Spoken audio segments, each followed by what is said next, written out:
Let's go. Here we go. And we're live. Welcome, everybody, to episode 12 of Sundays with I'm the One Son. That would be I. We are here today to discuss hip-hop in 2025. So there are going to be a few things here, maybe some controversial topics here and there. And there's going to be a lot of historical references to, what we're discussing. And unfortunately, here there may be some cross promotion, considering that we just released a single, and we'll have the time for the self shill later. But it's just kind of fitting with the way that we balance the scales here on the channel by injecting a lot more of the hip hop. We just got done doing the video that we put out there about the Will Smith thing. We just released a single going out here, and we're just hitting everything that we can over here, and we have had this baked into the cake for a couple weeks of what we were going to do as far as the discussion is concerned. But we figured we would check the pulse real quick and go through a little preliminary of what the big live stream is going to be, and having the greater conversation of hip hop. And we're going to take it to the history and go through it. But we're going to start this episode here off with where hip hop currently sits from where it's been, and we'll just move forward from there. So without further ado, I'd like to introduce our esteemed guests. I'm the One Son, and say Apollo Hanzo. Welcome. Apollo. Word. What's up, great people of the internet and the world at large? I think that, hip hop in 2025 is definitely a good thing to discuss and talk about, because it's very telling of not only, of course, where it's going, but it's also important for us to acknowledge and remember where hip hop came from. Because, the way I've always seen hip hop, it's like a river, right? Hip hop was a river that got, at many different stops along the way, got dammed up. That dam broke again, dammed up again, broke again.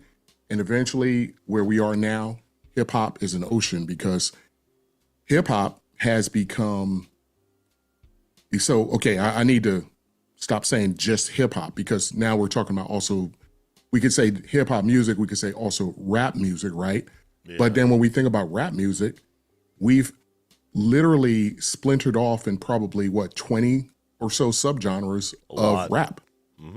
So it's not, and we can, we talk about that. We're going. Yeah, we're going deep down the rabbit hole with some of those conversations. We got old school, we got golden age, boom bap, gangster, G-funk, mafioso rap, conscious rap, Fat alternative hip hop, trap, drill, cloud rap, mumble rap, trip hop, emo, horrorcore, crunk, hyphy, bounce, right? We're talking about, they're all over there. Chopper rap, Christian rap, lo-fi hip Yeah. hop, right? Latin trap, like, and we could go on and on. There's even Mod probably bap. more.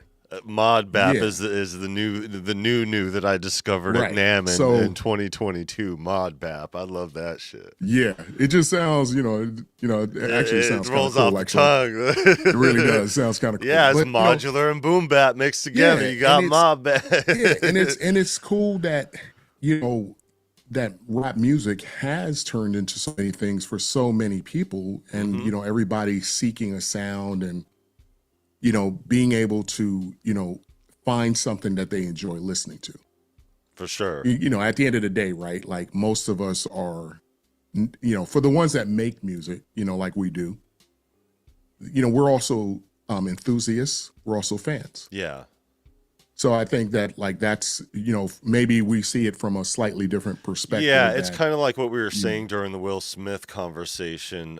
We're judging things from the perspective of a very biased yeah, lens it's a super because narrow kind yeah, of thing where yeah, we're at, because we're we're in. we're over here producing, rapping, Yeah. performing, So and have this historical, yeah, we're the background problem, behind man. us. We are part of the problem, man. And without For sure. without I mean, honestly, without meaning to, we probably, like, are low key It's that gatekeepers. You gatekeeping know what I'm shit. saying? I ain't Yeah. gonna lie, man. Like, I mean, people need to stop fronting, acting like they not, they don't have any part in that, but we do. But I think, going back real quick before we jump into 2025, it's just, we got to remember and think about, those four, primary elements of hip hop prior to KRS-One, of course, with the temple and expanding it even, more. Yeah. But those things that we're talking about is, obviously it's DJing, MCing, breaking, graffiti.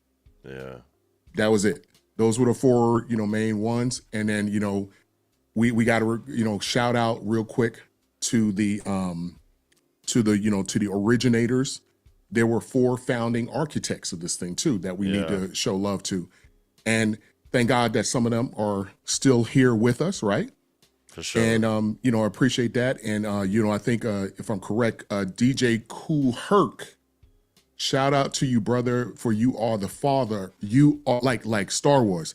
I am your father. He For is sure. the father of hip hop. Shout out to DJ Kool Herc. We're talking about, 1973. We might as well get specific, right?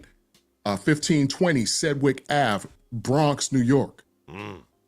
If it wasn't for DJ Kool Herc, we wouldn't be, sitting here, talking about this right now. So shout out to him. Shout out to Africa Bambaataa, of course, Grandmaster Flash, and we can never forget Grandmaster Caz. Hmm. Okay, so, and when we talk about Flash, man, we talking about the scientist, man. That's the dude. Yeah. I mean, who could meditate deeply enough to understand the science of a turntable? Who Yeah. could meditate deeply enough to do that journey he did, looking all over the United States, looking all over New York City, trying to find the perfect turntable Yeah. that could rotate at a certain, speed consistently. Yeah. And he basically put Techniques on the map. Yeah. So you guys at Techniques, man, I hope you guys to this day are sending that man a check.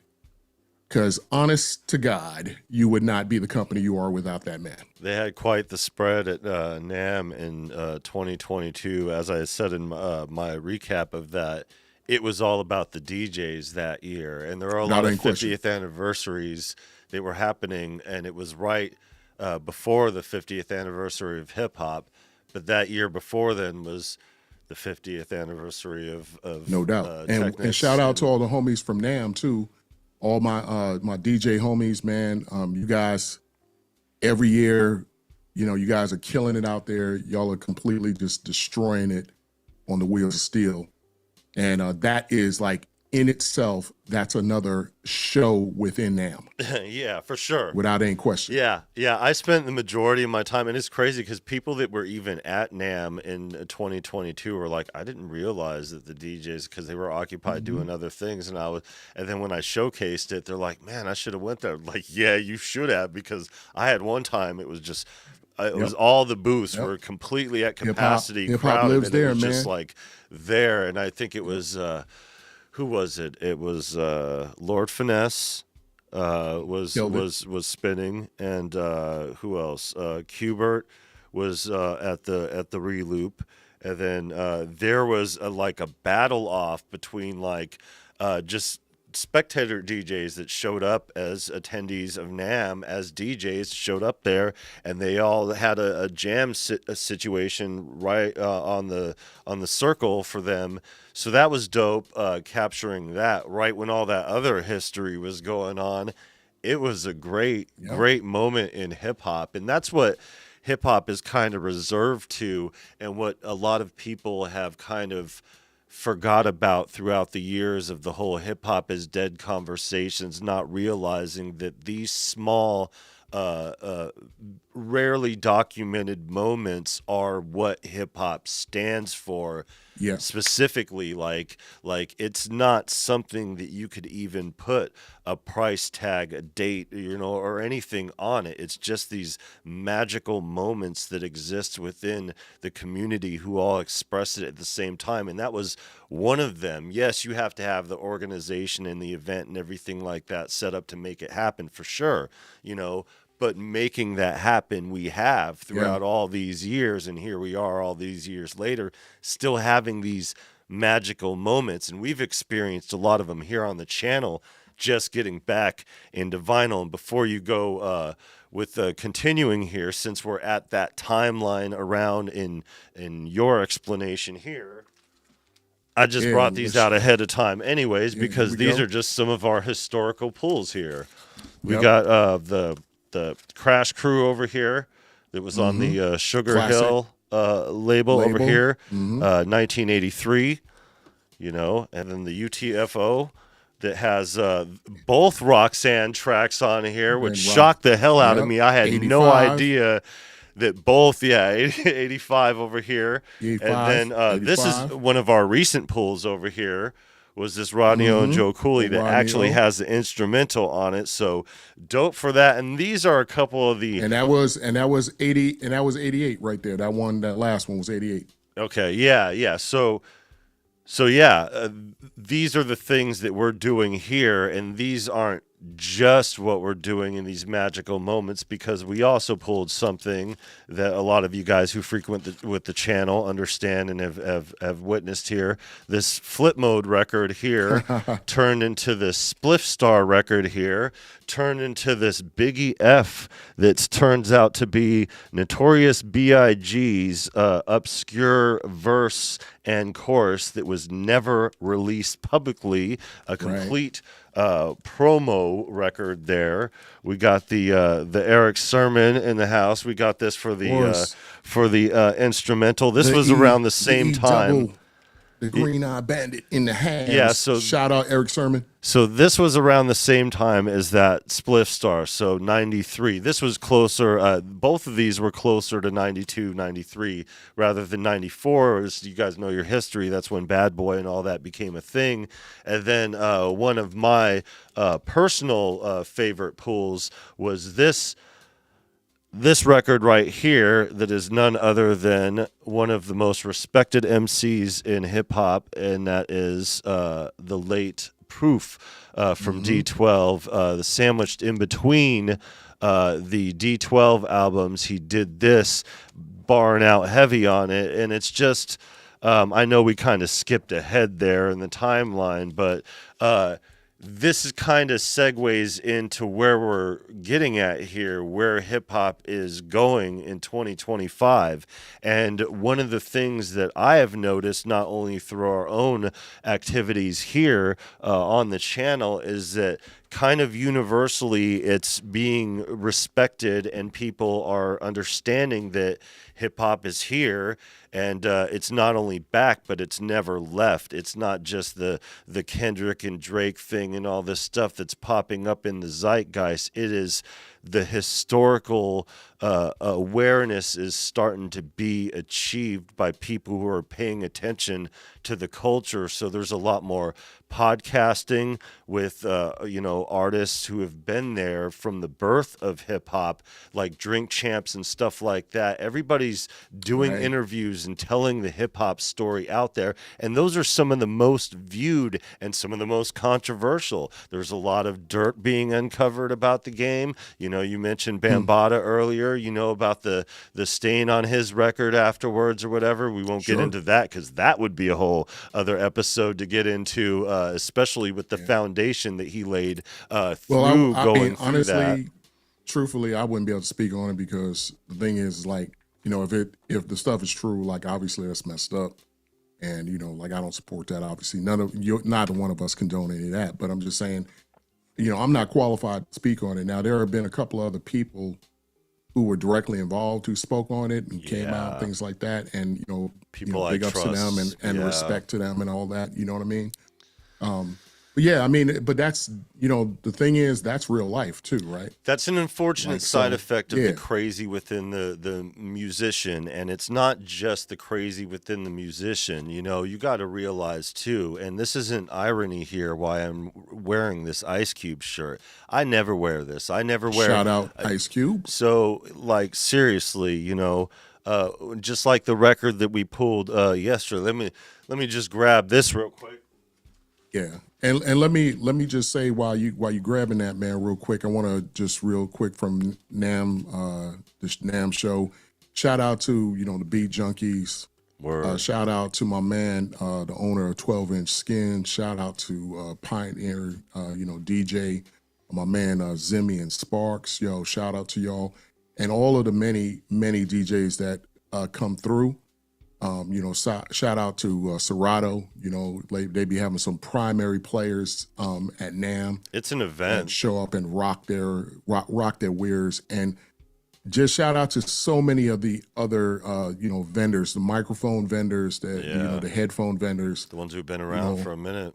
Yeah, all the guys that all the vendors that are out there showing off their new keyboards and their new various instruments, guitars and basses Yeah. and all this stuff. I mean, and drums. There's just so many talented vendors, and there's so many talented musicians, performers, artists who come out there. So big shout out to all y'all. Like, I'm looking forward to seeing you guys in January. So big ups, big love to all y'all. Yeah, and speaking on that too, the diversity within not only music, but especially when it comes to hip hop, is more than what a lot of people think that are in a bubble that is not including this culture and realizing what a worldwide thing. While everybody in America was talking about hip hop dying in 2024, everybody else around the world in Mexico, in Russia, places in the Middle East and stuff like that, they were listening to that and they were like, "What the Hmm. fuck are you guys talking about? We're selling out stadiums in the Philippines for a rap battle. Like, what are you talking about? Like, the hip hop's dead. Like, it is alive and well. It has been alive and well, and the diversity is a lot more inclusionary than the way that it began. And I think people are starting to open up to that understanding. But speaking of the discrepancies involved in some of the pasts that have been revealed and the stuff that is swept under the rug, the reason why I wanted to pull this record out is because we finally listened to it. We had no idea what was on it. It was in the hip hop section. It was a $50 record. It was the artwork that brought us here, Hmm. and we listened to it, and it wasn't quite what we expected. It was gully as fuck, like, for sure. This record right here, But the artwork. and the artwork, yeah, crazy pop culture, ish. And there's just this on the back, there's identifiable marks on the spine or whatever to say what it is or whatever, but it's not anybody, well known. There's a couple features on it of some more well known artists, and it's a pretty abstract when it comes to the artistic piece, but it's really ghetto, which is kind of where it all began and how it began. It's Yeah, what it raw, it's raw and what visceral. gives me the honest dialect that I have and the way that I speak, and the rap style that I have. I'm not making this about me or my music, but like I'm a part of this culture. Ice Cube, you could say whatever about hip hop and subgenres or whatever, and the way that things have gone. He's riding a high this year, over the It's My Ego, and not only that, the entire album and the way that things are going, and it's just the realization and understanding that from a historical standpoint, like we're really at a position to act as sponges and soak up this knowledge of what hip hop means to all of us. And I think most of us in our generation are beginning and have begun to understand that and are sharing these stories the way that we are, and, doing the best music of our lives. And with that comes this education lesson, and we are telling the story from our perspective. But not only that, there was a story that was told prior to us. So we always got to get that foundation laid of where that groundwork begins. And I think a lot of that has been missing throughout the years in hip hop culture. But in 2025, I think that has already begun to change before that. I think when people started talking that mainstream, that hip hop is dead last year, I think people were like, wait. People like us were like, yo, it was a stupid conversation last year because, people in 2023, 2022, every year people say that. Every year people been saying that, and it's just, Yeah, I mean, well, I mean, if you think about it, let's go ahead and shout out, De La Soul, because they had an album they that just did was their titled anniversary that. release. Yeah, remember they titled one of their albums, that De La Soul is dead, Yeah. which was like kind of like sort of like hip hop is dead kind of concept behind that, because those guys are hip hop, But what was interesting about like De La is the fact that a lot of people when they first came out didn't really see them as kind of like hip hop, Which is but then they crazy. Which is which is crazy. Think crazy about it. because like if you think about how lyrical those dudes are, I saw right? them perform at a Yeah, they're so rave in great. Tucson, Yeah, and it was so great. I think it was yeah, Tucson. I think it was the Tucson one, yeah. and it was just so great how immersed hip hop culture was into the rave scene during that time. I've seen Far Side, Black Eyed Peas, Oh man, shout pre out Farside, Fergie, man. which They was killed it in the rave really scene. hip hop. And I would have loved to seen KRS-One do his thing over some jungle and drum and bass, but Yeah, those artists were crazy. out there doing it during that time in the rave scene. You might catch somebody or something, but the best music. I love that era of music, that late '90s, early 2000s Fat Beats era, or right before the Fat Beats era, of 2005, 2006, but. Yeah, when the rave scene thing was going, it Yeah, was boy bands and rap rock was the thing in the mainstream, and there was some marvels in hip hop that made it through the mainstream during that time, the '99 2000 era. But all the best stuff was in that underground time there, hmm, and. Yeah, I think people are starting to become aware of the historical aspect and really getting that this is so much bigger, deeper of a culture than the outside perspective yeah. thought And that it all of was. the ways in which over the years hip hop has been able to also kind of like play in other ponds Yeah, too, yeah, pivot. Yeah. which is really cool, Like And then Beyonce doing her thing too. It's kind of right. a hip hop moment. I mean, it is a hip Well, hop moment, really, if you think about this though, like the probably the one of the most significant ones, when Ice T, obviously he had all the different rap crews, like like he had the Syndicate, you know what I Yeah. mean? He had the Ice Cube brand, excuse me, Ice T brand, and then flip the script, he came out with Body Count. Yeah. in 1990, and that Yep. I saw them perform, man, and I'm telling you, Body Count was ill to the bill, man. They And I performed. really love their performance, man. So They performed at a little tiny club that's smaller than our two-bedroom apartment called the Mason Jar, and they squeezed in that little yeah, how about section and rocked that tiny little place on the east side of Phoenix on like 20th Street or 16th Street Indian School. It's a different type of bar now or whatever, but yeah, there's been yeah. some big He's names that have sick though, gone man. through that, but like, yeah, they performed there and.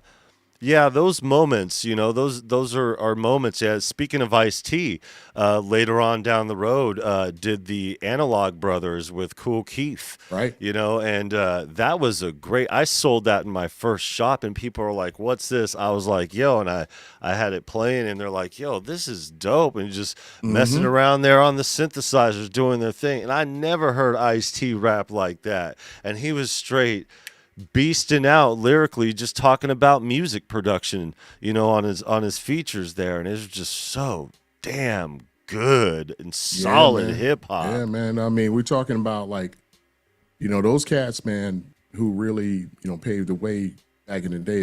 They really came like to the show with originality. Yeah, And I think that's really what it is. I mean, I remember just everyone being so proud of being, an original, yeah. you know. And I'm hoping that people kind of get back to that, I'm hoping that's the case too, and wanting a unique sound. I think AI is kind of leading it towards that direction with it being in the conversation. Tron Dog, welcome. All right. See you in a bit. Yeah. Trying to keep this blue light down to a minimum, but let me take these off. Get you some blue blockers. Yeah, man. I'm a telling hip you. hopper. Get you some blue What's up, blockers. my man? Yo, I Trying to just made that reference a couple weeks gotta ago. do it. Ooh, man, you don't even realize the effect blue light be having on your vision. Oh, and yes. man. I didn't wear glasses when I first started streaming on this channel. I wear glasses now because this is what this kind of condition did to me. First, I used the blue light glasses to try to protect my eyes, not realizing, oh shit, I need glasses. So thank you, industry, for providing me with another actually physical side effect. I apologize to everybody, but I'm about to put these bad boys back on because my eyes are hurting. So no disrespect. I'm not trying to like cover my eyes up so y'all can't see my eyes. I just need to protect my eyes right now. I think, speaking of old gang, getting into it, I think a lot of the stuff that is going on with the conversation and a lot of the stuff that has been missed in the conversation, I think a part of it with the ageism thing and not understanding what our place has been in the storyline or what to do with our hip hop all these years, because there's a lot of people that are just getting back into it after all these years, just no now doubt. realizing, hey, I could put my hip hop somewhere. Like there's a place for it. I could just do this. And then they're like, wait, you mean I could do all this? Yeah, you don't need no industry people or team or anything that you need to pay back to do that. You could do it yourself, or just pay somebody a fee and do the thing that you can't do yourself. It's that simple. And it's dope, man. I really have been enjoying seeing, a lot of the older cats, especially the ones who stayed, they stayed lyrical. Mm-hmm. And if they weren't in shape to do it, they got into great shape and they came out like really, beast mode, on the mic. And like I said, notwithstanding any personal kind of things or whatever, give credit where credit is due, right? I mean, just look at Redman and Method Man. Yeah. I'm looking forward to another Blackout album. I hope they do that, man. There's talk about it, but I hope they do it, man. Yeah. Look at M and Todd L. They went and did that joint, right? And I mean, and without any question, I mean, like I'll never be a person that says, that my man Todd ain't got like bars galore, because I mean he came like with it, And like hard. yeah, So yeah, to where yeah, I was like, oh shit, yeah, like he was he was yeah. they were the two of them were in competition with those lyrics, man. And I think L got that first. If you want to go back and forth with the shit, you want Yeah, it was to. kind of So saying, crazy, man. Like, yo, I mean, like, yo, he really came with that, because they apparently, from what I saw, like at least on the internet, they were saying that they were going back and forth. Like, my man would, M wrote a verse, I guess, and I guess Todd saw the verse and was like, "Yo," and he went back and rewrote another one, and then M saw his and was like, "Yo," he wrote they'd a be new leaving one, their pads on the table at the end of the night and shit, and looking at it Yeah, while the just other like one's they not in the going, studio. yeah, you know what I'm saying? They was going at it, man. And I'm like, Oh that's man, dope. yeah, that's a That's dope. classic. That's a classic way Yeah. of collaborative achievement right there, and that's just such a thing to be celebrated. You could talk all the mess you want about mainstream guys and people who are successful and all that other stuff, but you cannot deny the raw talent and the fact that they did it that way. And speaking of which, and that's such a crazy thing too. Eminem started rapping because of LL Cool J, because of that Mm-hmm. Bigger and Deffer, I'm Bad. That's why Mm-hmm. I started rapping. And I used to rap under Mr. Mask, which is what Eminem used to call himself in the battle circuit, because he That's couldn't pick funny. a nickname, and it was Eminem. And he's like, what does the Eminem stand for? Mr. Mask. And I'm over here, it's my gang name held over that I'm like trying to like bombing on trains and shit and doing all this other stuff, like going through it. Just totally different reasons, but like the same connection, and that hip hop connection coming full circle, kind of like growing up and going to like an ICP concert, and listening to Brother Lynch Hung, and then later on in my career meeting them in person and being able to revisit those moments and stuff like that, and like opening up for Wu-Tang and hanging out on the back of Bone Thugs and Harmony, and it's like, man, I used to listen to those guys when I was in junior high. I think is when Bone popped out with Thuggish Ruggish in Mm-hmm. '95 or whatever, and yeah, it's crazy that when you're in it and you do the music, especially when it comes to hip hop, everything comes full circle. Like, and I don't mean to air this story out or whatever, but I've said it before or whatever, like Destructo and I, we've been close here online and everything like that. Where But is Destructo? he had revealed to me, after like a year of talking, that like we had met each other, backstage somewhere in Tucson. I was like, oh shit, and like immediately transported me back to that moment. But like the music has always brought people back together the same way that it brought us back together like that. And it was just like, oh shit, and it's just, once you realize that the keys that need to be unlocked here to all this is just getting down within the music and just doing your thing, because once you Word. do that and everybody who's doing that is doing that, you all cross paths at some point. Whenever it's meant to cross, it crosses paths, just the same way that LL and Eminem did with their collaborative effort, to where like LL, after all this time, people weren't checking for LL, and then all of a sudden he's like, yo, I'm here, I'm bigger and better than ever, by the way, check out. And it's just like Eminem's been doing his thing, and has been on the top of his game for a minute now. So you're Yeah, like, oh shit, these guys and doing it together. And then that's, I was gonna say, that's the thing too. The one thing I like I said, I gotta give, I gotta give Todd some love, because considering the kind of like roles that he plays on like TV and stuff like that, and his shows and all that stuff, he has a really great understanding of the persona that he has to maintain, right? yeah, Obviously in his physical fitness regimen, hmm, and then the fact that, he barred out, right? I mean, yeah, like on that, right? He heavy, barred out. So it wasn't like he ever really lost his connection to nope, wanting to have a literally, yo, every time I think about him, I think like, yo, he's ready for a rap fight. Like he's like, yo, Yeah. It's just like KRS-One's like, yo, let's you're pick in up the the top mic and 10. I fight. got a list on you. You know what I mean? Correct. Like I'm gonna Correct. get you. If you're on that, Yeah. if you're on here, watch out. And that he's truthfully. You go He's up to him lethal. right now. It'd Chris be like, is oh, lethal, you man. top 10 over here. Come here, M. You know what I mean? Like, Yo, I want that conversation to hit. got one So of the you know what I homies. mean?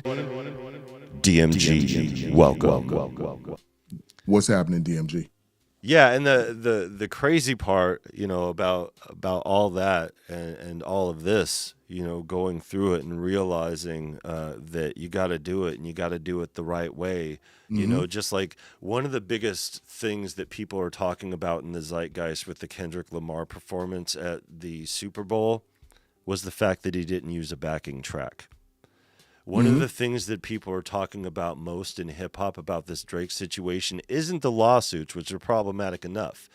It's the fact that track that popped after all the smoke cleared and stuff and Kendrick reigned supreme or whatever, Drake came out with this track and it flew everywhere, and then they discovered that it was written years ago and they have the video pulled up from the track exactly, and he just memorized. It wasn't even a scratch track, it was an actual vocal performance. It was a song that was just re-performed, and then he made a whole bunch of money off of it and was like, oh, look at me, I'm number one. So now there's this conversation, how could you be number one if you don't dictate your own pen and you're just playing a rapper? You know what I mean? And that's the thing that, and T Sketch has brought this up. She brought it up as recent as last night. You can't claim to be the best if you don't dictate your own pen, and Drake does not dictate his own pen. Now you could be an artist and do whatever, like Dr. Dre will say, I'm a producer,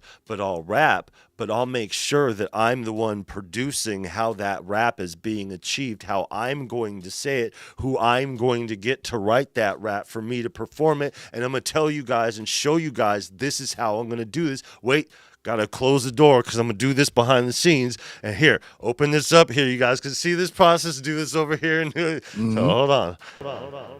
Reconsider music sketchpad. Welcome. What's happening, Recon?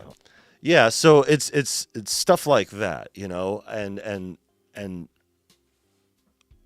yeah.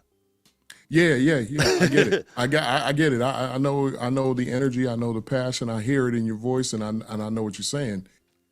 I'm like this. Look, man, this resurgence though of like boom bap, of more kind of like stylized, lyrics, like the heavy use of metaphor again, all the double entendres inside of the lyrics. People are checking for bars again. It's great. Yeah, man. I mean, it's super dope. It's super dope just to see the resurgence of it, because there's a lot of intellectuals in hip hop, man. There's a lot of intellectuals, by the way, people, right now even in the chat who do music and so forth. A lot of people really love hip hop. You know what I'm saying? DMG's hip hop production.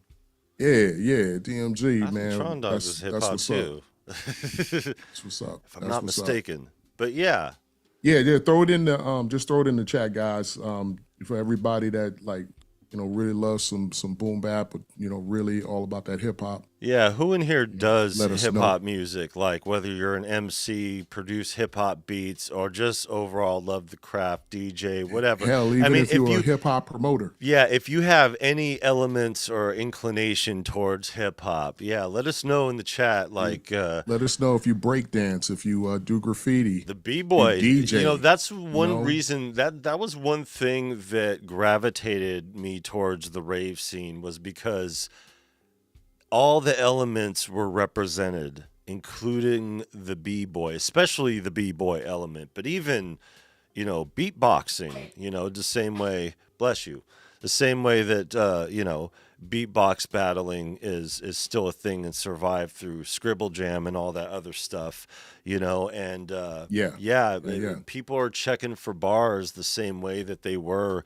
during battle rap in like the grind time era when things were starting to take off with this, long format a cappella type deal. And, I think the attention that is given to all this is Yeah. great for everybody to experience. Speaking of which, when it comes down to b-boy and breaking, if any of the top level people at NAM catch any part of this, because you'd be surprised that some of them be watching.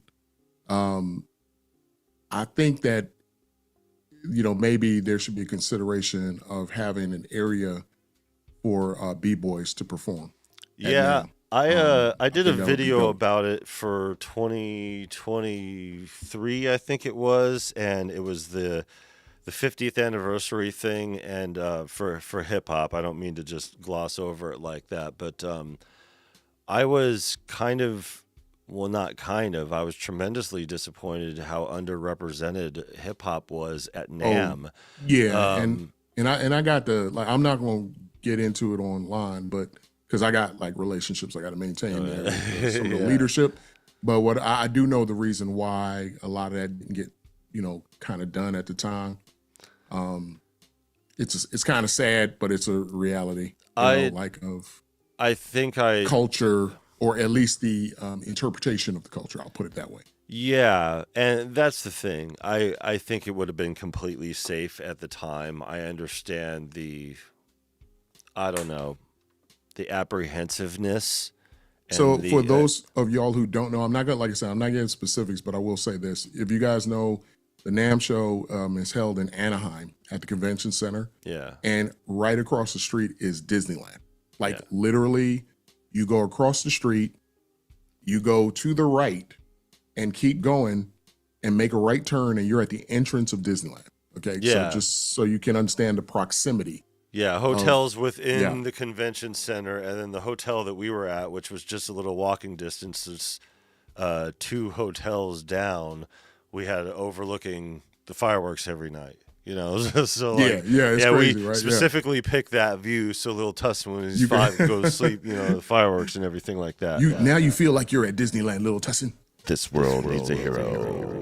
And the thing is, he didn't care about it What's really, happening, hero? during the time because he was already evolved in his thing. He was playing the F and F or whatever, and doing all that, and hanging out with the people at NAM when we did our little when we did our jam, and now he's over here making beats on the MPC, beatboxing over here. So Wow, look like, at you. yeah, I mean, this kid doesn't know it yet because he doesn't understand the culture like his old man. But yeah, he's immersed in hip hop culture in a way that the Gen A and B, Yeah, it's they're clued out of it. They're completely clued out of it, and but he's still got a it's so definitely a unique immersed. experience. Yeah, And that's the yeah, thing about like not it wasn't just this year and last year, people talking about, the discrepancies in hip hop, not understanding how completely immersed the culture has been in just our communities at large, like everywhere, like with I mean, goddamn, Not Like Us was being bumped in the South Dakota Walmart parking lot, a couple times during Sturgis. it was probably getting bumped inside of Walmart on their PA system. Who Right, knows? right. I mean, No, no, no, no. Welcome. hey, hey, what's happening? Um, yeah, I mean, it is like it's mind blowing. Like what? It didn't it win an award or two? That show didn't it win? Which one? Like Not Like Us, didn't it win like a big ass award, like a Grammy or something?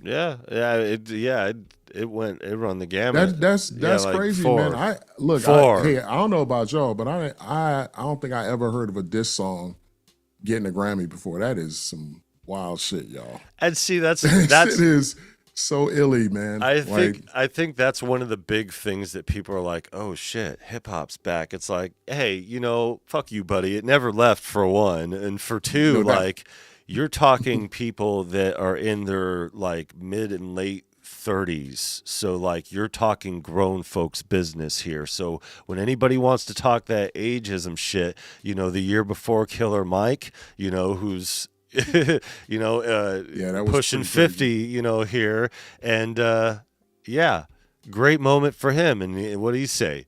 Don't tell me that you're too old. You can't tell me. You can't tell anybody because, in hip hop, there is no age. There is no, there are no limitations when it comes down to it. As it is with, like, and with every form of like artistic expression, I feel. Now, maybe, maybe I'm, that's euphemistic. I don't know. But I feel like, it doesn't matter. Any kind of artistic expression that we have, it doesn't matter your age. It really doesn't. Like, it really matters is your message, right? Yeah. And that thing which you convey, and if you are effective at conveying it, So here's my take on the whole thing. And great take, by the way.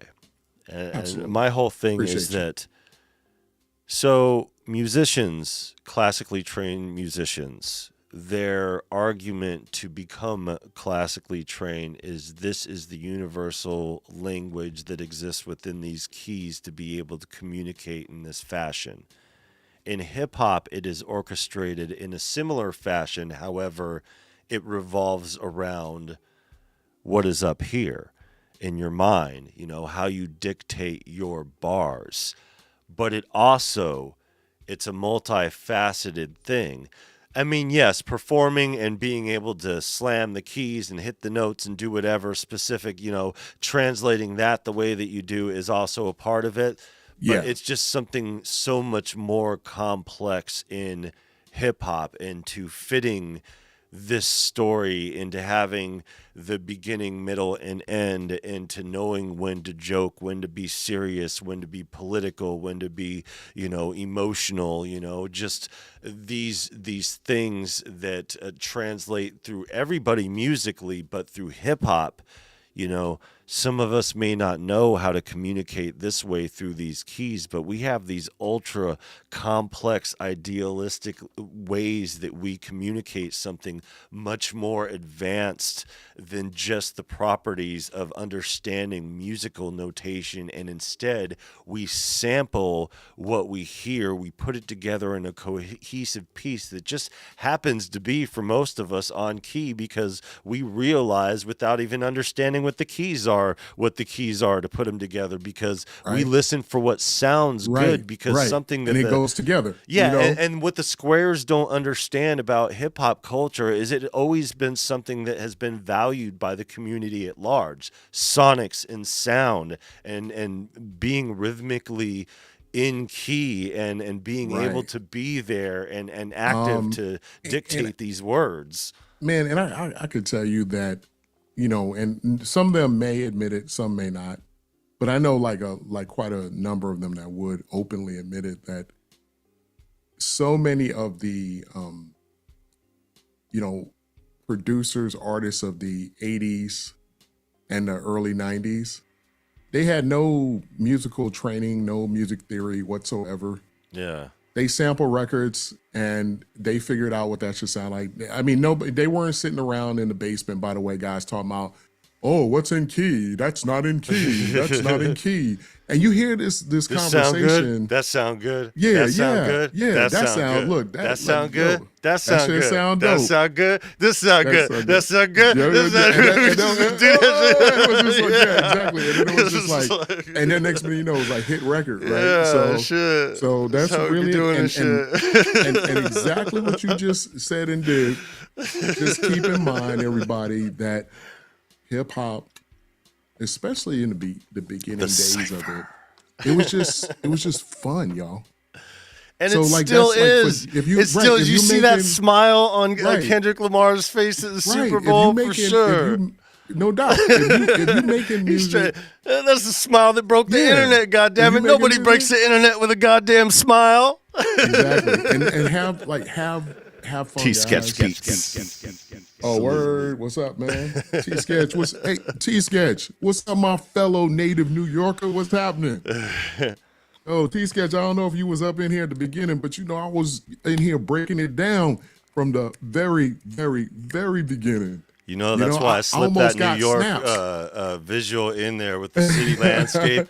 That was the bird's eye view over Portland in the Pacific Northwest, and then the other shots were the shots of New York. I was like, yeah.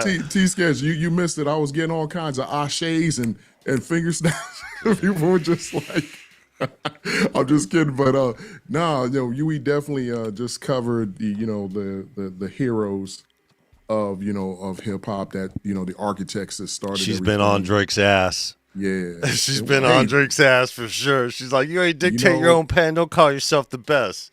She'll stop her show for 20 minutes. And everybody, y'all need to go check out T-Sketch's channel. For sure. Go subscribe, check her out. She cooks for hours. So dope. I was like, man, so T-Sketch, I followed you. Look for me in there. I am the one son. And T-Sketch, I got a book for you to read too. I just finished writing a book, so you need to check that joint out too. New York to New York. I'm sorry, guys. I'm sorry I digressed. I got excited. I saw another New Yorker in the house. And it's all love. It's all love. Yeah, last night it was dope because she was cooking, and I was like, man, I should schedule this live stream later just so she could finish this out. And I was like, I gotta go on in 10. I was like, all right, so 10's the latest I go on. Yeah. She was still cooking. I'm like, I'm sorry, okay. And then I did the live stream with Arturia for 2 hours and 20 minutes. I come back, she's still cooking and just going through the beats and everything like that. Going through, I was like, damn, that's dope. That's dope. I love Saturdays. I love Saturdays. She become my soundtrack since she's been back for sure. I be driving to the store and shit, running errands, walking through life. My wife be going to bed and shit. I'll be having T-Sketch in my pocket over here in the phone or whatever. just here to cook. It's just become a part of our lives around the household. And you know what? It's like, hey, listen, y'all. I know we gushing a little bit over T-Sketch, but the love in hip hop is real. When you see people putting in the time, the effort and the work, they deserve their flowers. And shout just out. A quick little self-shill here. Now we get to it. She was actually the one who produced the beat on the single that we just got done with. So we went to her Beat Stars after, I think it was like the first or second session. She came back and I was like, okay, so let me check it out. Didn't see the website. I was like, oh, it's just the Beat Stars right here. Just got all the beats, all to choose from. First one I picked, and I was like, oh, that's it right there.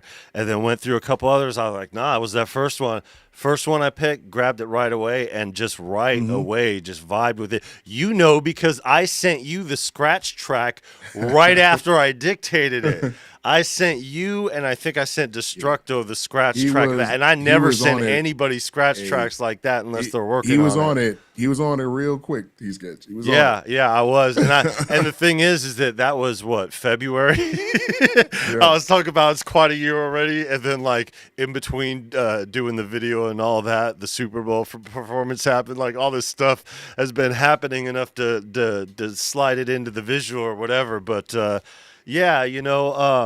it's just the styles match, and a lot of it has to do with just being on that hip hop shit. And I just been on this hip hop shit, since being back. And it was actually a subgenre. It was drill from Sweden. Our friend Kriaxing, was just like T-Sketch. I was listening to him produce, and then he did this beat, and I was like, yo, and I haven't been rapping. I just been producing here on YouTube, minding my own business. Just, every once in a while doing a little feature here and there. It's like if those UK boys can do it, those Chi-Town boys can do it. I said, yo, how much you want for that beat? And he said, yo, you could have it. I was like, what? And I went through right away. And all of a sudden, it wasn't drill, it was just a drill beat, and I did me on top of it, and it came out so good. And right at that point I was like, oh, I ain't done rapping. I ain't done rapping. It ain't done yet. It ain't done yet. Y'all motherfuckers try to put a time limit on me. You try to put a fucking, because like I kind of have been held back throughout the years through these, suppression tactics that keep people out of doing music. And the last thing I did was run the gamut in the underground and do what I did, doing the regular, like opening up for Tech Nine on a regular basis and all that other stuff, just doing the underground circuit. Shout out, check it out. And it's crazy because they tell you, that there's an age limit, and you go through, and after a while, once your body starts breaking down a little bit and you develop your first herniated disc at 33, you're like, oh shit, maybe there is an age limit. And in that sense of taking care of your body, but like we all realize through these older ages that, you got to take care of that shit, eat right, exercise, do this, do that, like we were going and rehearsing on a regular basis to dictate our steps every single Sunday for hours on end. So that's why we were so tight on stage, because it was just a workout routine to us. So it was so easy for us to get our breath control because, one, there were two of us. So whatever I slipped on, we had already knew where our dropping points were at for the hype man to pick up, for him to pick up for me when it was my turn to spit. And then we could also jump around and do our moves that we're totally used to. One of the reasons that destroyed my back or helped destroy my spine. So yes, there is an age limit if you don't take care of your shit. I didn't have health insurance during that time. I didn't know what I know now about taking care of my stuff. We could heal though. I'm not on my cane anymore. I'm out here rapping and shit, on YouTube, spitting bars and shit. I don't give a fuck. You know what I mean? Like Hey, I'm out here I'm out here smoking weed in the streets. And y'all hear him, right? Y'all hear him. You see how hyped he is, man? Like, and he keep on. But I'm getting mad. I don't know about y'all, but I'm getting a little mad right now at old Viral Shillington here. Because over there keep on talking about age, man.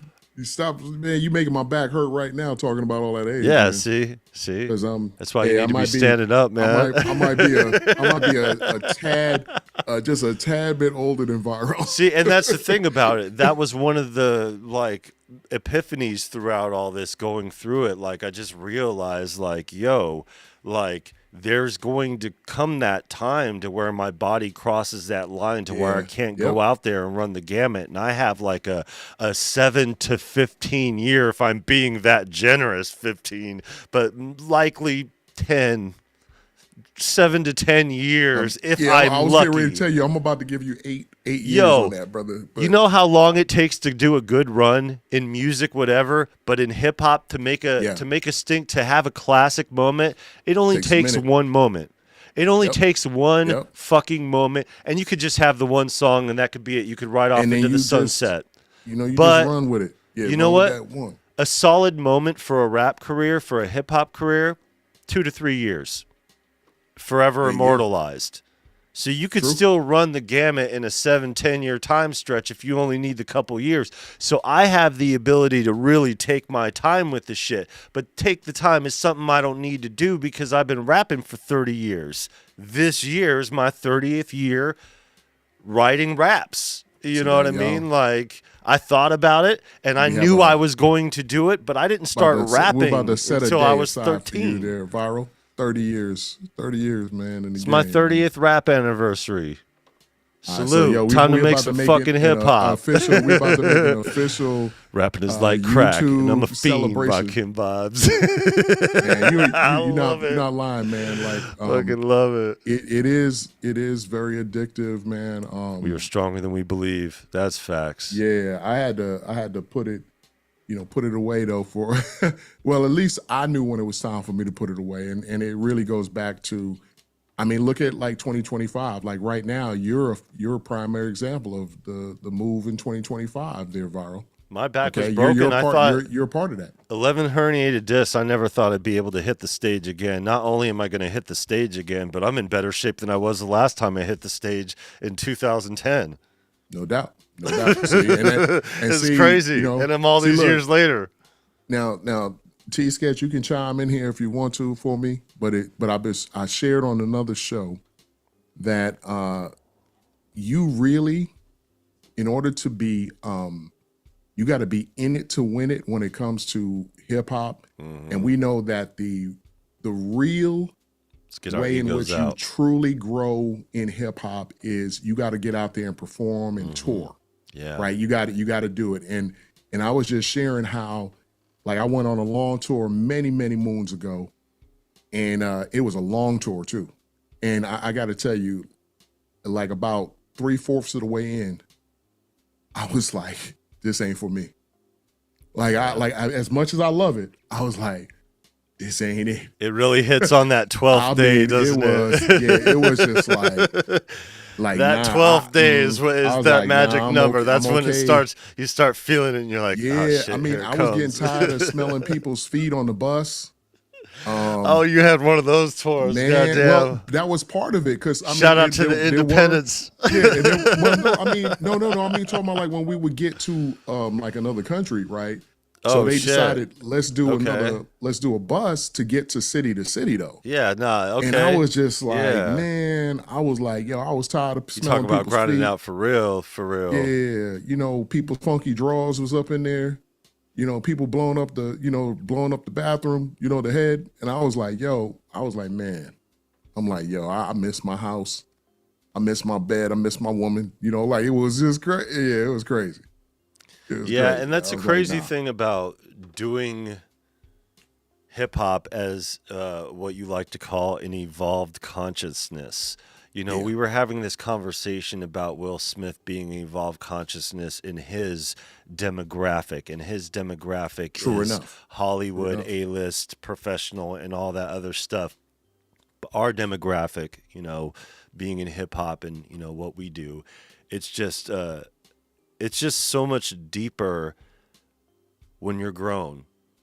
And when you're an Yeah. evolved consciousness Yeah. and have been through those experiences of, okay, I know what to do here on stage. I know how to break even, so I know how to profit. I know how much merch to produce. I know what to do here and that. Like, you take your lumps and you learn your lessons, but also you've personally achieved these enlightenments to be able to move forward with things.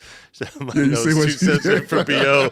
Yeah. I saw that. I was like, So Doritos. speaking of that, yeah, So to my damn point, true. you know, us as adults, like me going on tour, you know, I'm not going to be on a bus with a bunch of other people, you know, running the road or whatever. I'm going to be on my own bus or van with my wife and little Yeah, Tussin and over that's here. a much better situation. You know, Yeah, for sure. Paul Wall For sure. did it that way. So one of the biggest man, shows that I we did. ain't hear about Paul in a minute. So Shout out Paul Wall. one What's of the happening, Paul Wall? one of the biggest turning points for Tech Nine during the point that we were actually performing, it was after South by Southwest in what was it, 2008, I believe, and we opened up for Tech Nine at South by Southwest, and I ran into the guys at Strange. I was like, "Yo, we'll see you in April." Because we did the Tech Nine Paul Wall show on the 18th in Tucson and then April 20th in Tempe.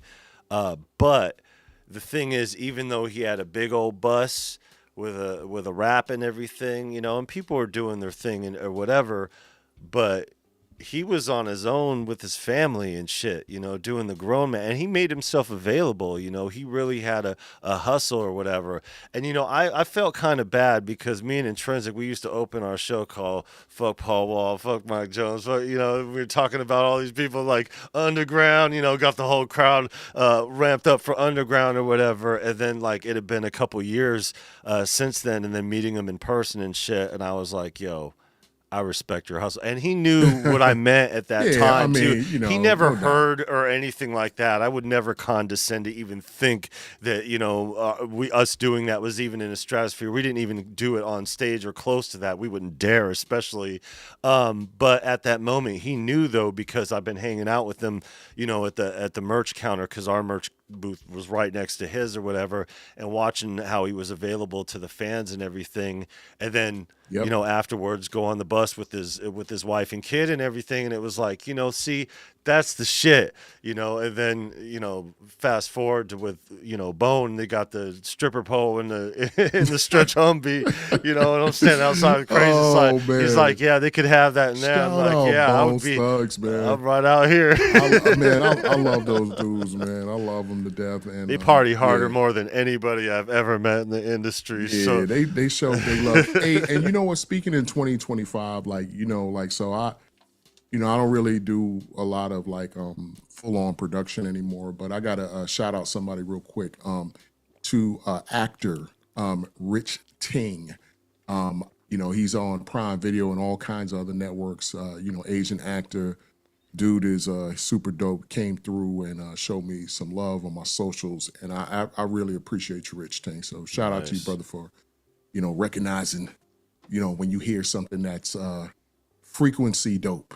So I Yeah. appreciate that. Yeah, and I think Yeah. that's kind of what has changed the color, so to speak, on how people view the lens of hip hop. Hmm. And I think people are understanding that we're a sonic force to be reckoned with. It's not just in the title out of egos. Just because we talk about egos Yeah, no doubt. and No joke doubt. around and talk about that ignorant shit like For like sure. Redman Yes, sir. did the whole song. For sure.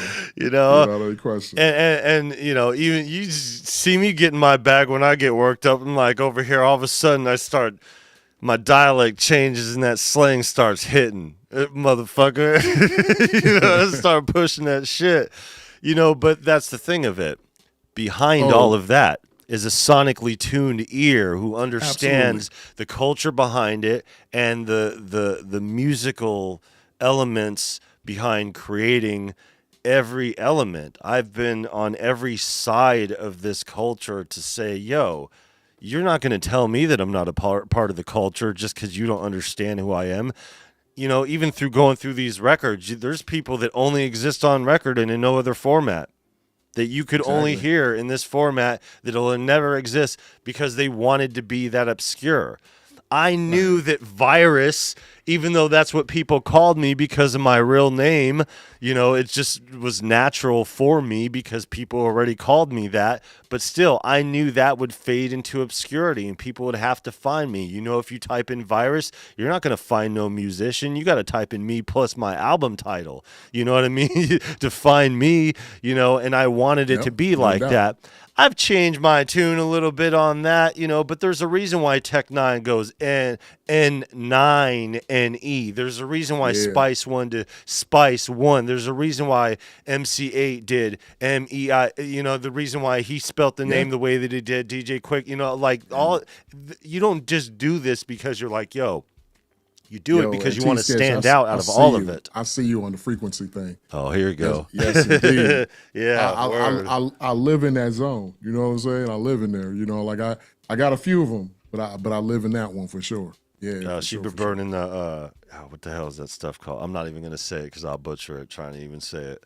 But the T thing Sketch, is, whatever he's trying to say, it's can like you put that in the it's chat? like a sage. You burn it in around or whatever. It's called something Incense. else, but it's like it's an herb. You light it and you put it around and Is put it in like just like what you would do frankincense and is myrrh or something? What is it? Is that what it is? T Sketch, frankincense and myrrh. You burn this it up fool in there? said myrrh.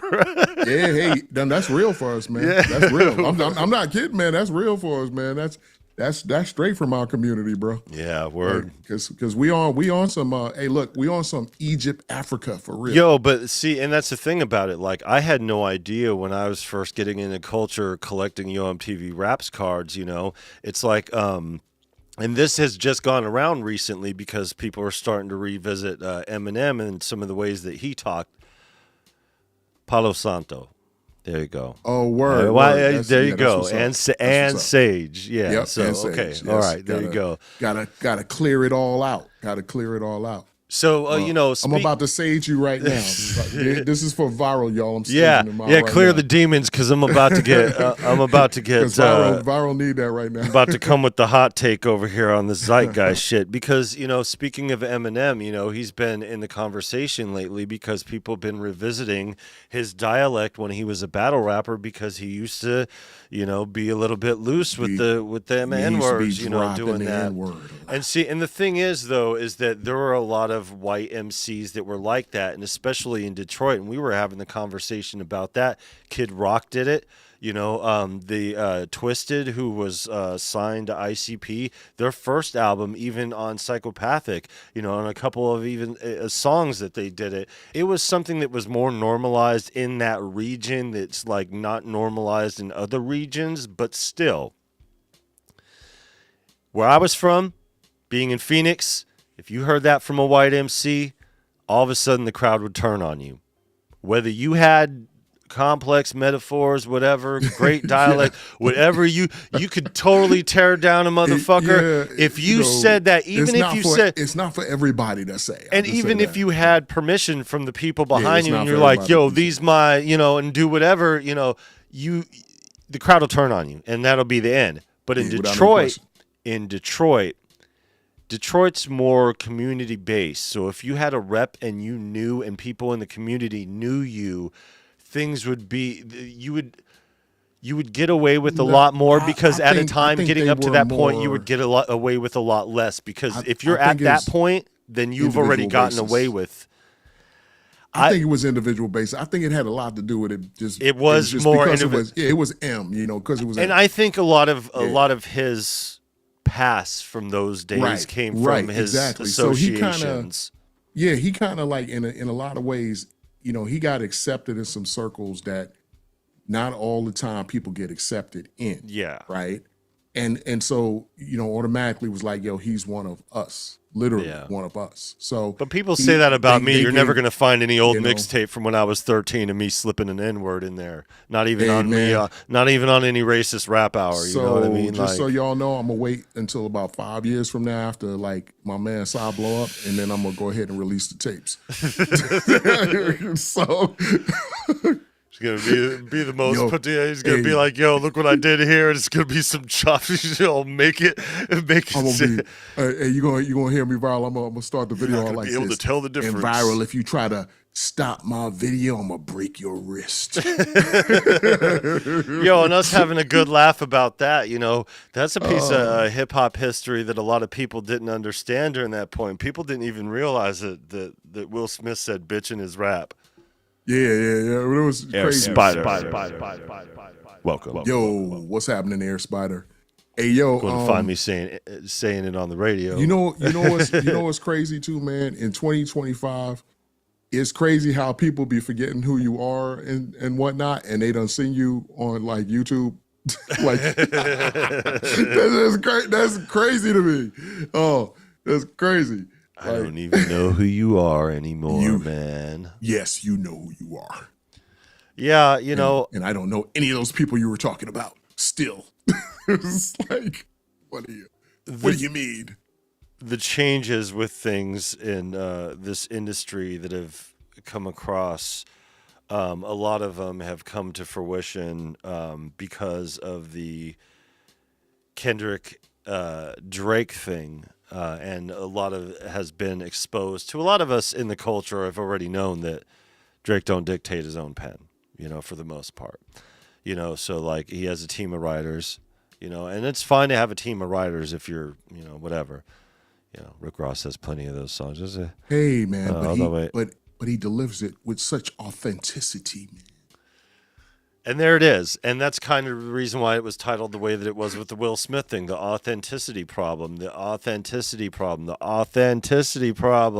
it comes to hip hop, you can't have that. That is a discrepancy that you cannot live with in this culture. So if you have a problem with authenticity, you are not going to make it. So Drake, Will Smith, I'm sorry, Will Smith. We love you. You should have stayed in rap. You should have stayed in hip hop instead. I mean, even you trying to come back. And that's the thing. When he tried to come back in 2005 and did that record and it was not received because he did what he did, if he would have stayed in that and tried to give it another go, and then, but he just went right back to movies and went right back, and cool, whatever. If you do both and, juggle all and do whatever, it's cool. But like, the authenticity problem comes from that and being isolated and everything, just like what we were saying. So every verse, you think you're good. Yeah. Yeah. That's the thing about it. I've heard a lot of white MCs, and that's another thing that's coming up in 2025 here. The white. It's been quite a year already. Yeah, it has been. It has been. It has been. The white Mount Rushmore conversation that just came up a couple weeks ago and in the zeitgeist and everything. So now all of a sudden, this whole white rapper thing is being a conversation. Eddie Sonic. So, which is fine, I guess, because what it's doing is it's exposing people to understand the white MCs out there. Yeah. Because if you want to get into the conversation and dig into the weeds, in my top 5 MCs, as far as white MCs, like my top 1 is not Eminem. My second isn't Eminem either. My number 1 is A$AP Rock. My number 2 is LP. And the thing about it is that, be truthful. Like, look, y'all gonna hear Doesn't matter. I'm gonna say it officially. I don't care what color you are. Nobody does. Look, like what they was do. so the conversation but does. See, here's the thing. Look, I get it. Like, and you got to understand where the mentality of that comes from, right? You got that's the important part to understand that. You got to understand that we exist in America, right? Yeah. And we live in, so this is a stolen land. Yeah, for right? sure. And you're talking about, an entire race that was, like violated and brought here, in chains. Yeah. So like when you think about that, and by the way, everybody, if you see how light I am, right? But I want you to understand something. My mother is from Nigeria. My mother is the Efik people. That's where I'm from. Okay. My dad is from China. So here's the deal. When you think about that, you're talking about the idea that hip hop started out as the last voice of Black people in America. And that's why there's such a tight grip on it to hold it in, like, that's ours. Yeah. And that's why they constantly are like, oh, no. And the thing is, to me, it's like this. As long as you got rappers of other races, when they enter into the game, they're not trying to pretend to be something they're not. As long as you're authenticity genuine, thing, right, there you go. Exactly. Yeah, authenticity, genuine, there you go. And authentic and honest about your own culture, about where you come from. It's okay for you to be it, because hip hop is a culture that you can enter into, but you got to gain people's respect by being the real you. So I'm just gonna say that. All right. Niles Pesce. Off my soapbox. See, I lit a fire. Hey, what's Air Spider happening, quits. Niles says, love LP, but nope. Yeah, but that's the thing about it. For me, I'm looking at body of work, the amount of albums produced, the amount of lyrical content, etc., contributions to the game, all the above. Absolutely. Awards, absolutely not. I mean, do you see how many people who have contributed to hip hop, right? Who actually, it's so crazy to me when I think about it. I know so many cats who they were down in the basement in New York with some of the greatest hip hop producers, and they were the ones making recommendations, coming up with technical solutions for problems that a producer was trying to figure out. And they were with them the whole time, working through the problems and coming up and figuring out how to make these samples work and things like of that nature. Yeah. They never got any credit. They didn't want any credit. They didn't care about their name being on the record or being like, oh, co-producer for this or whatever. They didn't care. But those people, shout out to all y'all, because I know quite a few of y'all personally. Mad love and respect to y'all, because y'all were big contributors to hip hop, like for real. So there's a lot of unsung, unspoken, heroes, so to speak, Yeah. in terms of the culture and developing the music and elevating the music. So Yeah, and that's one thing, and I don't want to, create contention or anything here on this. And while we're on this subject, there was something that was illustrated by one of the people that we support on this channel on a regular basis. He didn't say it here, but he said it on his own platform, and it's talking about his perception of Rick Rubin's contribution. And I got to tell you that I 100% disagree with EA Ski's take on Rick Rubin. I do respect EA Ski as an artist and his yeah, big perspective time, on big one. everything. I still support him. Still a channel member. Rock with him. Rock with everything. I just understand Rick Rubin's connection and his contribution to music and where Yeah, no people doubt. like him fit in, whether or not they turn the buttons or or push the buttons or turn the knobs or whatever. There's a reason why people turn to him for inspiration creatively, and he's been around it, learning and understanding this all these years enough to have that contribution land successes in these really pivotal records Hmm. that are declarative hip hop classics. So nobody has the ability to do that if they have an authenticity problem, and nobody has the ability to do that at that capacity and get away with it unscathed. So there's no way that somebody like Rick Rubin would be able to fraudulently pursue an agenda and Yeah, take off while simultaneously still existing and continuing to receive work. If yeah, you do things that are like that on the negative side of the spectrum, you don't get repeat customers. You don't get continued love and admiration from everybody that you ever have worked with. And his I understand the perception of reality considering the trajectory, but somebody as schooled and skilled as EA Ski should know better as far as Rick Rubin goes, and I just disagree with his perspective on that.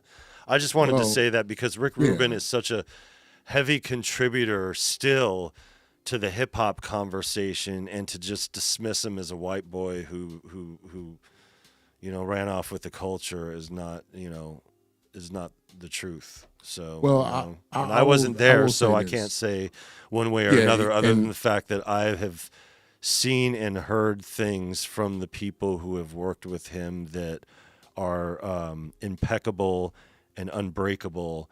And you can't take those perspectives from those people and discredit them. And if you held that perspective to be true, then you would have to do that to these people. And I can't discredit the people that I respect the most in hip hop music. I just can't.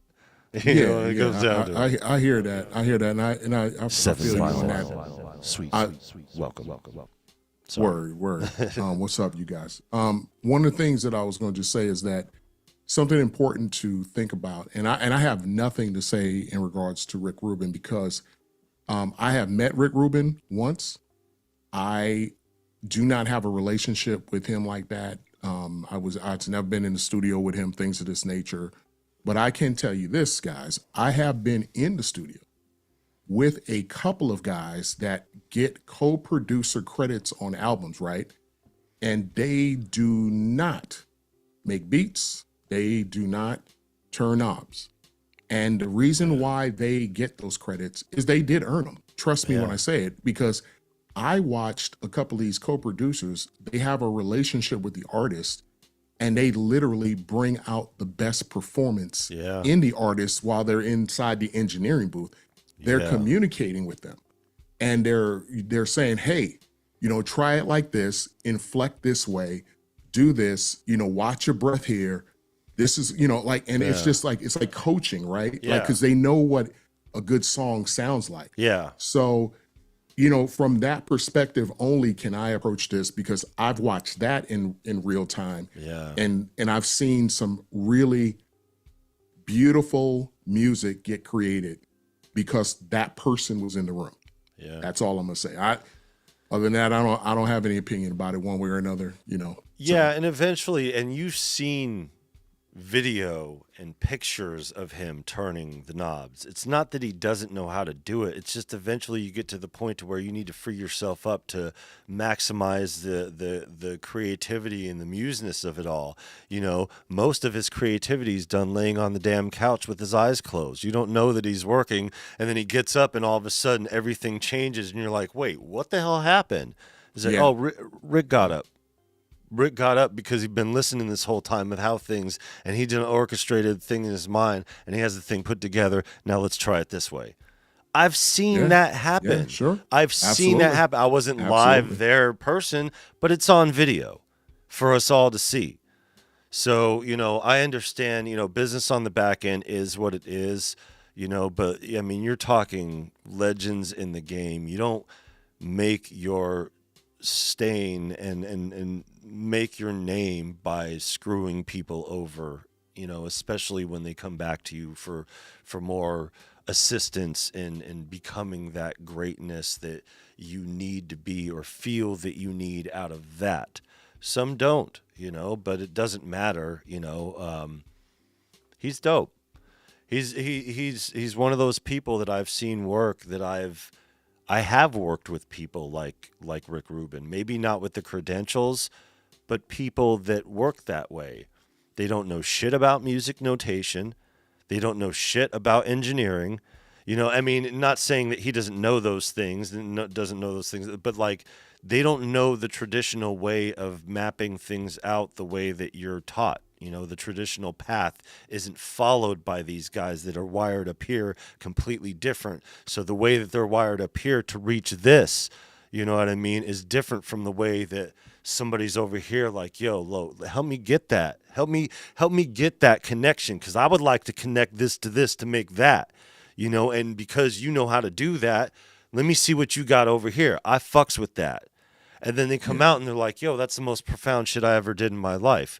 Let me do that again, or maybe you don't have time or whatever, it's just. That's like T-Sketch.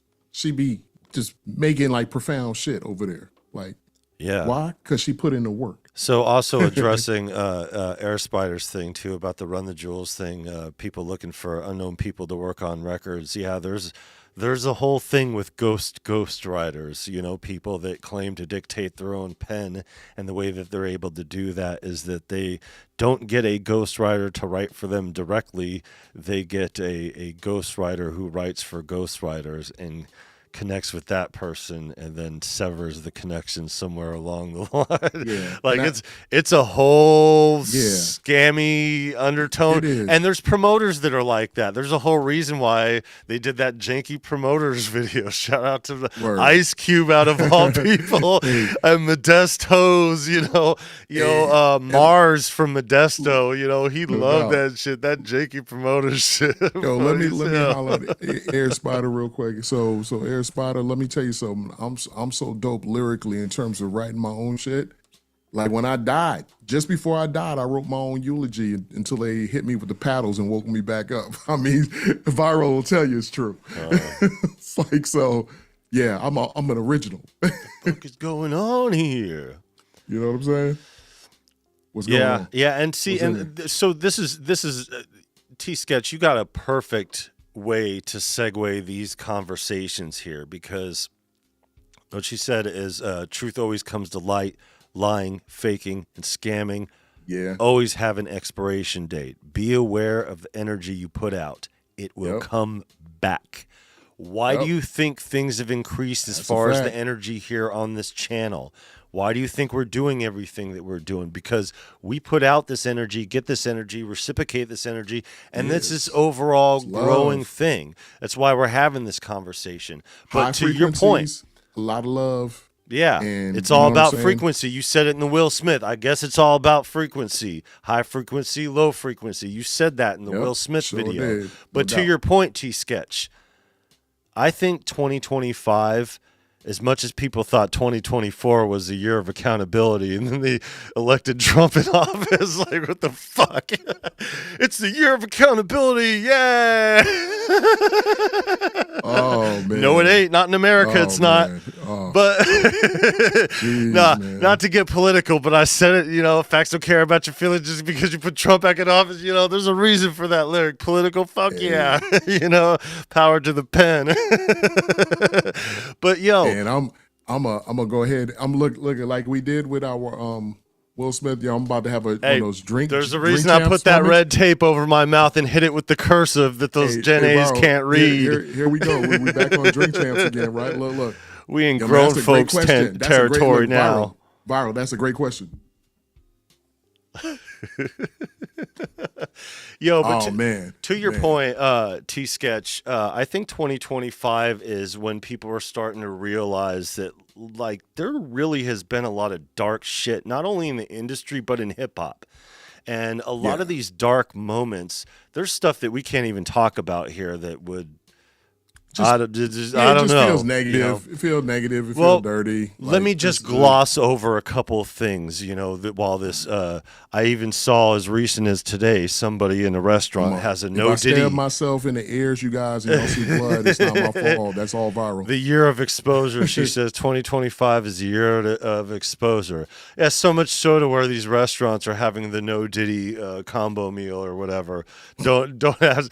And it's a glizzy place too. Go figure that one out. I saw that shit in the Zeitgeist today. Yeah, the algorithm hit me with it. No shit. And it was on my audio production channel because it's about Diddy. Man. That's some hip hop for your motherfucking ass. The Zeitgeist is getting in on this shit.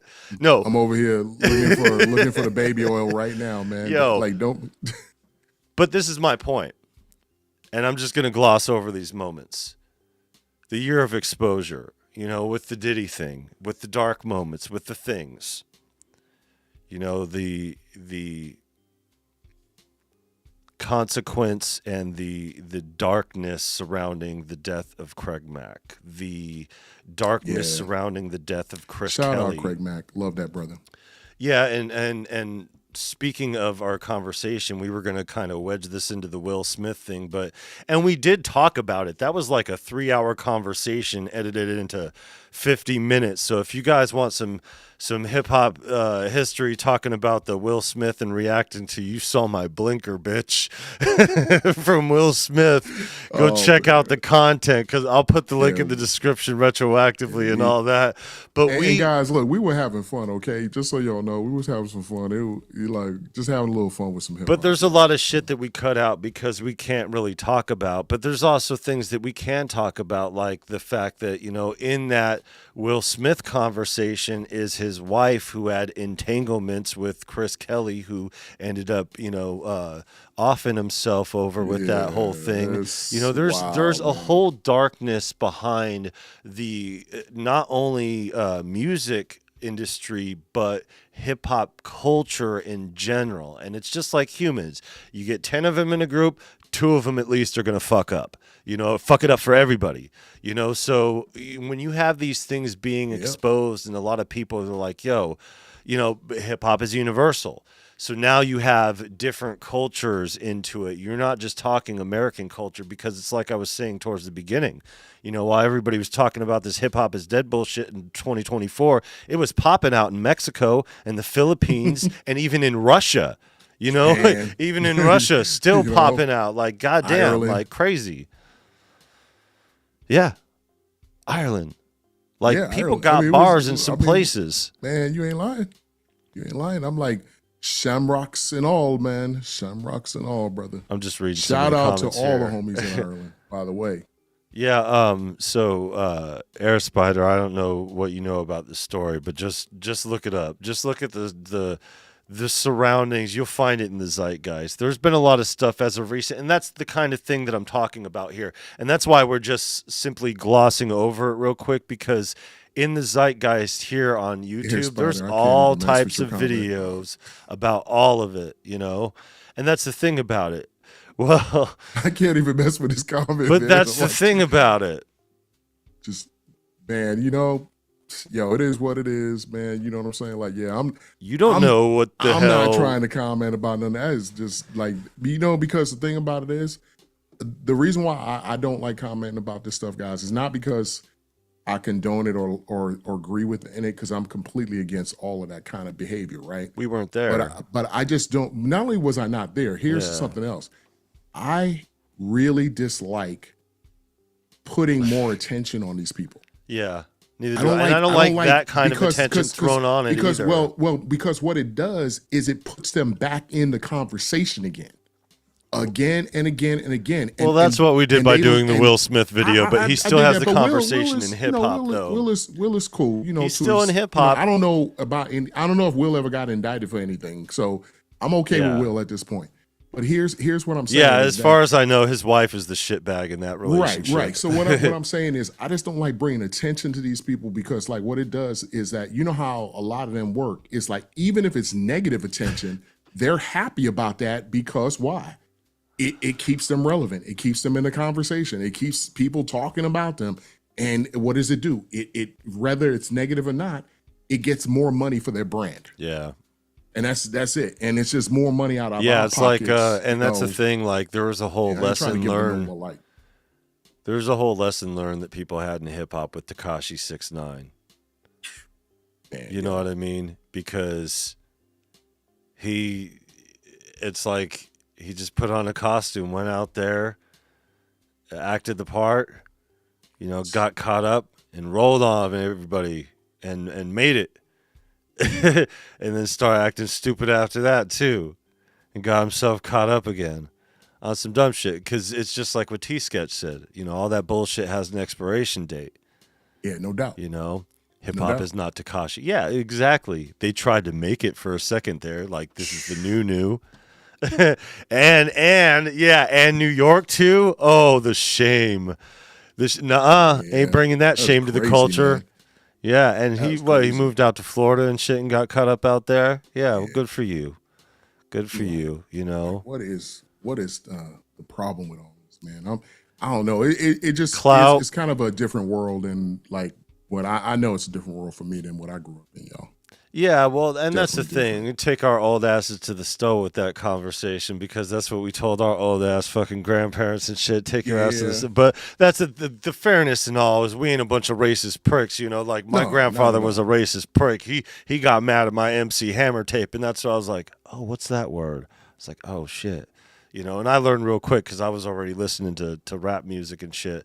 I just thought it meant something else totally different than what it is. That's when I connected the dots on what that meant. Are you one of those rap singers?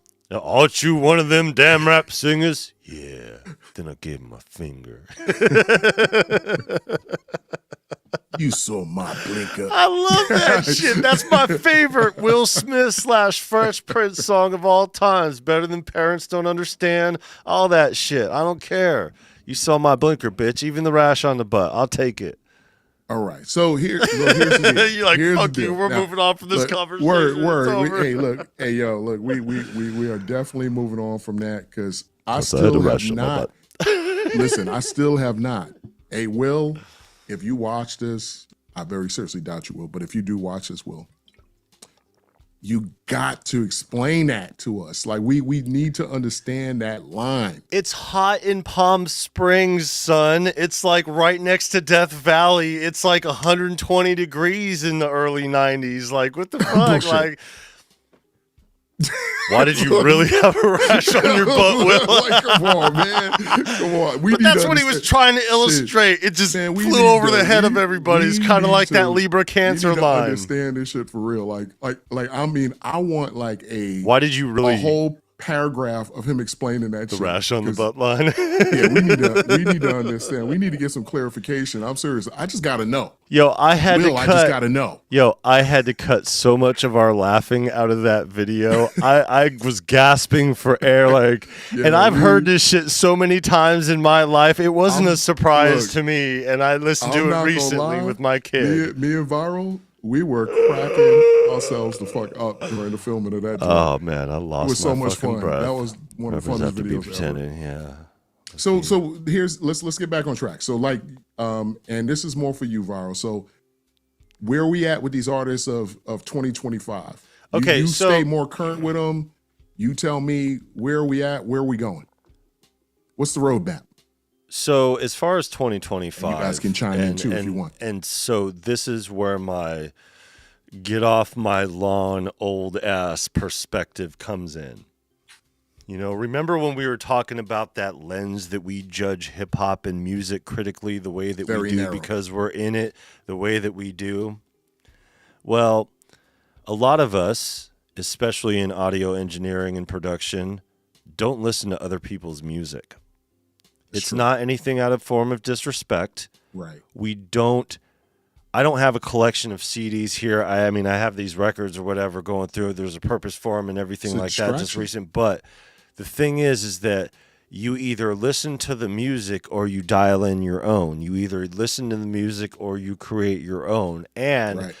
the side effect of listening to other people's music that a lot of us from the artist perspective don't like, especially when it comes to hip hop, you might accidentally, subconsciously implant a type Exactly. of cadence, style, word, even line.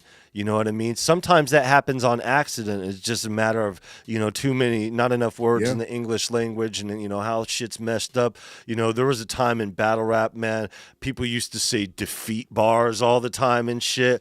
The Bishop and Juice shit.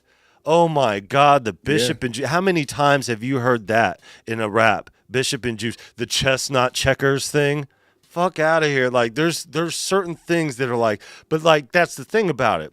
Everybody has their own thing to put on it and their own, you could say what you want and say what you will, but those who are in the authenticity bubble don't like to ingest a lot of outside music just because of not True. wanting to be. But there's certain things that come across that just break through. Doechii broke through this year, Kendrick Lamar, and with the whole battle thing. Joey Badass, Daylight's track broke through. Like a lot of the stuff that is getting out there is getting out there a lot more to where I'm hearing a lot more of it because there's a lot of more people doing hip hop. And let me just give a shout out to Joey. Hey, Joey, man, Brooklyn stand up, baby. Cause my man Joey, I already know, man, where all that's coming from. You were like, yo, I will fight you. And I dig that in a rapper. Yeah. I dig that in a rapper. And yes, sir. And when it comes down to the answer to your question of where hip hop sits in 2025, look at it. Redman, his joint. Yo, you got Onyx, Wu-Tang.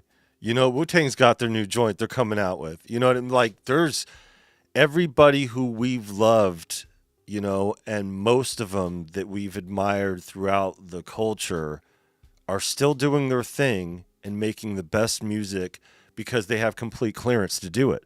They're free of the labels. They have financial flexibility. They have the social media element to be able to communicate with their audience in a more direct fashion to where I'm over here talking about, and even sharing, Fredro doing his thing on the MPC. Sorry, I didn't mean to butcher your name like that. But, him getting down on the MPC one, and regardless on what you think of the quality of beats, he's still doing his thing and putting it out there. Yo, we're making beats out here. I'm over here in my garage making beats on the MPC one, not even the Plus, which means I've been doing it for a minute. Brother Lynch hung his MPC Live 2. That's his weapon of choice.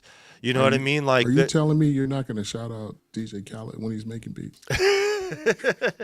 Yo, that motherfucker he gets picked up off the floor.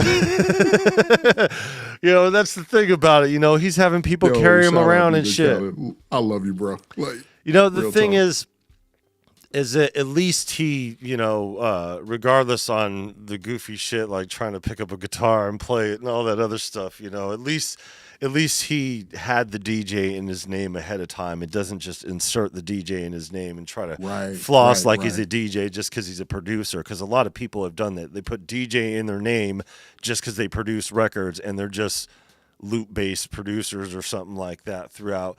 I know he saturated the market, and really when he first came out there, he was producing like that. But hey, look, he was actually the first one to really launch a multi-billion-dollar career off of loop-based production like that. So hey.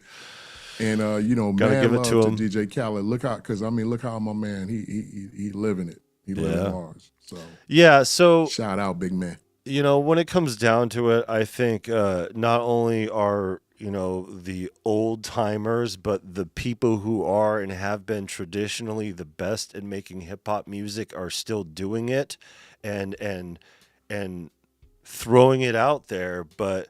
A lot of people are seeing this resurgence of hip hop, and it's being in this discussion more. You know how many hip hop channels there are now on YouTube? Holy shit.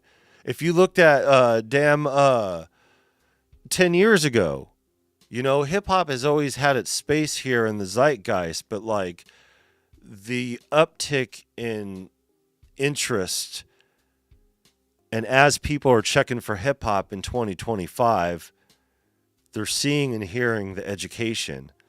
So us doing this whole shit and pulling records, pulling classic records, classic hip-hop records, obscure hip-hop records, like Proof from D12 from 2002, like some 1993 Eric Sermon, like some unreleased Notorious B.I.G., like some Rodney O and Joe Cooley. Like, yo, this is what's happening out here. Can't forget Roxanne. I can't believe both of those songs are on this, right? You son of a bitch. You could have told me that, both of those songs are on, and there's other, classic joints on that. Just like, So T-Sketch, I got viral in the store though real quick on that one, that UTFO story. I was like, hey man, you got to get that one.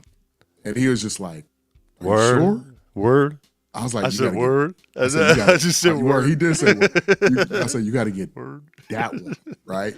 And then I was like, and I said, I don't know, maybe your audience, the audience ain't gonna like it on your show or something like that. But I'm just trying to tell you that you need to get that joint. And then the guy who was checking him out, he was like, yo, this the joint. That's a good choice. That's a great album, man. Like he was like, yeah, he was. And I was like, man, I'm just telling you, just get it, play it, you'll see. Man, it's definitely a hip hop. Oh, that was a moment. I was like, you fucking got me. You got it. Hey, man, that was and it's all love, man. Word. We gonna get some. Air Spider. We're gonna get some Spoonie G on there. Air Spider getting his credentials off a little bit. Yeah, that's dope. Yeah. Said his brother produce a thing. Yeah. Yeah, for those who don't know, Air Spider's been an industry producer. Not industry producer. I don't mean to classify you as such, but we know who you are. Been over here, hip hop producer, those weird names in the game. I wasn't gonna shout you out like that, Air Spider, but I was like, we know who you are. Yeah, your secret identity you got right now. Mixed Master Eyes. There's couple pieces I have in my head, some things that I want to get for next week's pool, going through it. But doing this, like, we've only been at it for a month, and I got a whole crate over here. I got enough to make like 3 mixtapes out of.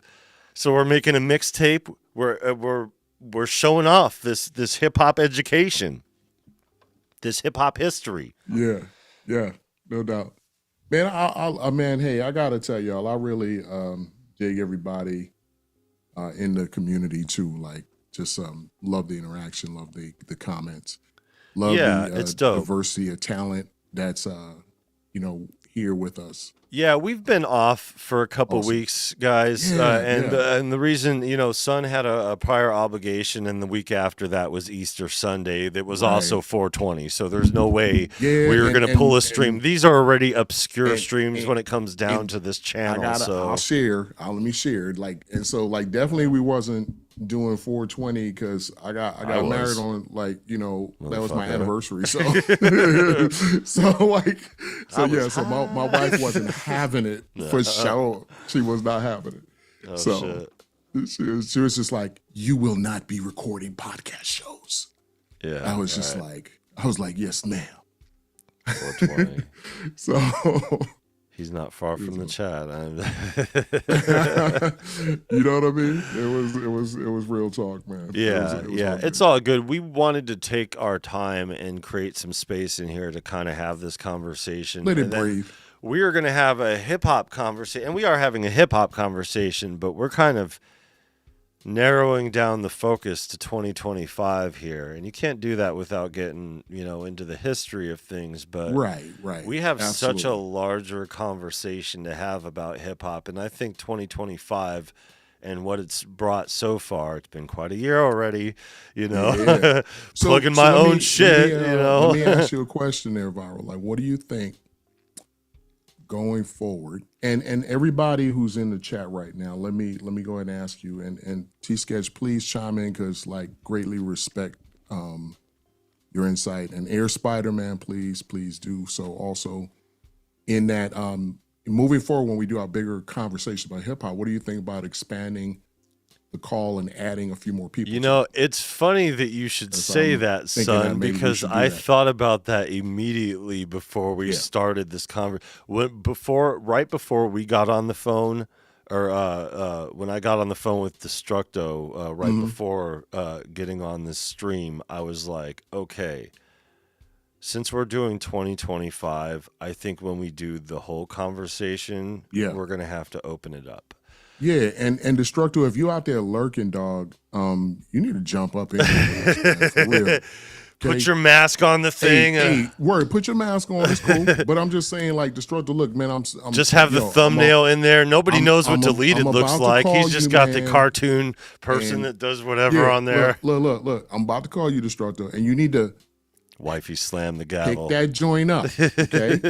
Oh, is it? Oh, wait. Oh, here it goes. Here it goes. Let me give him a Destructo. Look at that, y'all. See, look, I got this innate ability to draw him out of we were having his ninja hold. We were having an interesting conversation about historical hip hop equipment, and that's all I'm going to say about that for now. And seeing that right there, if we had one also that goes into gear, see, Destructor, that's where you would come in to play so hard, man. With that, dog, it would be such a great conversation to talk about that historically. And I've been there with the gear too, but I Just definitely get a voice changer and be like, where you're at. That way you get your voice and your face changed at the same time, and then just do this thing. When it comes through, we'll translate, because guys, Destructo's voice will be coming up like. We'll have to get the bouncing ball and shit. Yeah, but I was thinking about that exact thing. I really think we should do that. Yeah, that would be dope. So Sketch, you down with that? Next week, we're gonna open it up. And what I'll do is anybody who wants to join in the conversation, who's listening, email me or hit me up on IG. I guess I'm on IG, if because I know that the kids are on there. Yep. I don't fuck with IG, but hey, I talk to Air Spider on IG. And then there's people I talk to on Discord. So anybody listening here, we have professional Zooms here, both of us. Yes, so we can create up to 99 people, or was it 300 or something? I think it's 99. It's 99 to 100 or something like that. So we have enough to get our crew going. And it doesn't ride the line of any of our bandwidth. It's totally on Zoom's network. So we should be able to house all that completely fine, because Zoom is definitely they're proficient in doing that. And with us having that account, we could put the thing out ahead of time. And you don't have to show your face, because if you're on the Zoom and you're not showing your face, you could just we would like you to show your face, but if you prefer not to, that's okay. Yeah, that'd be awesome to see Yeah, Destructo we would come up love with to the see first time and then everybody's he's got his mask. face and But knowing a expressions live and, event, the you know mask what will I probably mean? fall off while he's live. He's like, oh, fuck, the jig Yeah, is up. And it's just like, yeah. now I got to Like, go dig this I, grave in my backyard and put hey, you myself see, in it. y'all understand how serious that shit is for Destructo. Destructo, his face would be revealed, He wouldn't and even next thing risk you it. know, we wouldn't hear from him for like 6 months, and find out that he changed his whole face with plastic surgery. You know, Yeah, like it's like could happen, it'd probably be could that happen, serious. could Uh, happen. so that's what we'll do. We'll put out the Zoom link publicly, but instead of fumbling around with it and doing it at the last minute Word. during the live, if Good you looking guys t-shirt. want to participate in the conversation, and it's going to be a no holds barred conversation about hip hop, everything hip hop. Yeah, yeah, Everything, and whatever it is, whatever however the capacity. conversation naturally goes. Yeah, and here's the thing too. Just think about it as far as that goes. Like, I mean, if you're historically incorrect about something, okay, you're historically incorrect. I But don't what I'm think saying anybody is, around here you know, will like, be. but whatever your interpretation of times were or your experience in it, that's your experience, right, with hip hop. Yeah. So, you know, let it be told, like, in truth and honesty, you know, from the way in which you perceived events and all that kind of stuff. Don't worry about it. There's not like a wrong answer. It's not like this is a hip hop test and shit. You know what I mean? So it's like we're like we really want to have fun with you guys. You know, we all Scrutinize. want to have fun and have some love Don't with hip make me hop. get So my monocle. you know what I mean? Yeah, It's but like so what we'll do here is we'll do the Zoom link, but I'm only going to dole it out in private. I'm not going to put right. it up in the chat. I'm not going to give people to get access to it. I'll send it out privately. And if I don't hear from you guys, you know, I will reach Yeah. out if I feel that you guys, you know, if you like, hey, you know, I noticed I didn't hear from you. I'd love to have you guys. And then you could tell me to go fuck myself or whatever. And I'll be like, okay, see you later, you know, and then that'll be that. You know, but I want to make sure that I hit Okay. everybody up and get people in who want to. And yeah. Yeah. Oh, we ain't getting Destructo on. You try out, Yeah, you might, that yeah. would be yeah. Nope. We joke. Those We're are just lucky we jokes. get him in the chat, sir. Man. So I say, Do if you ain't gotten Destructo in your Hey, chat, you know, hey, do you guys you ain't know? moving Look, right. do you understand how fortunate I am to be able to text Destructo? Like, you know, y'all don't understand. Like just being able to have like that honor of going back and forth with him is just like it's a blessing. But hey, T Sketch, real quick, I'm gonna get your contact from Viral because I definitely want to yoke up with you, you know, NY to NY for a quick minute if you're cool with that. So yeah, we definitely I want to link up with you in that regard. So Yeah, and what this ain't got nothing to do with music, really. It's just neighborhood shit, you know.